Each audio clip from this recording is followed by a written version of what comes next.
My name's Geof Franklin, and this is my story.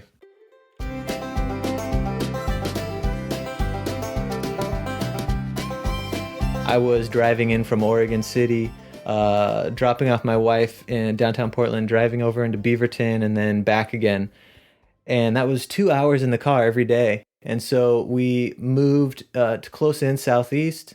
I got a job on the other side of the river, 7 mile bike commute, and I hardly drove my car again after that. When it became such a priority in my life, I started to look at things that make bicycling easier, not only easier, but more fun and enjoyable. And I think everybody likes to make what's special to them their own, make it individualized. I got into architecture because it was an umbrella design degree. In school, they taught us how to design, not necessarily teaching us architecture. And so the process of design is easily applicable to every different product. There's a funny saying about architects. Sometimes the last thing they want to do is practice architecture.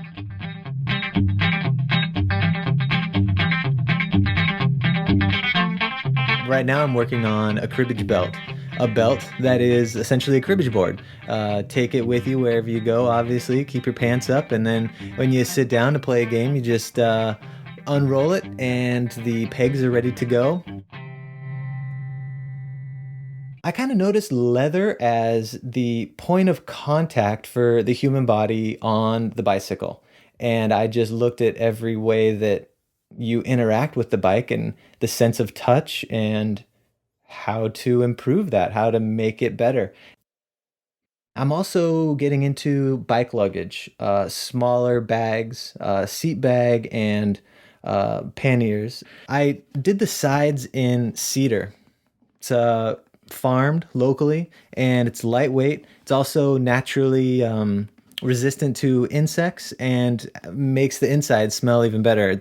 Rounding it on the top allows the flap to come down and make a smooth, tight closure without needing any sharp 90-degree turns, which isn't natural to the leather itself.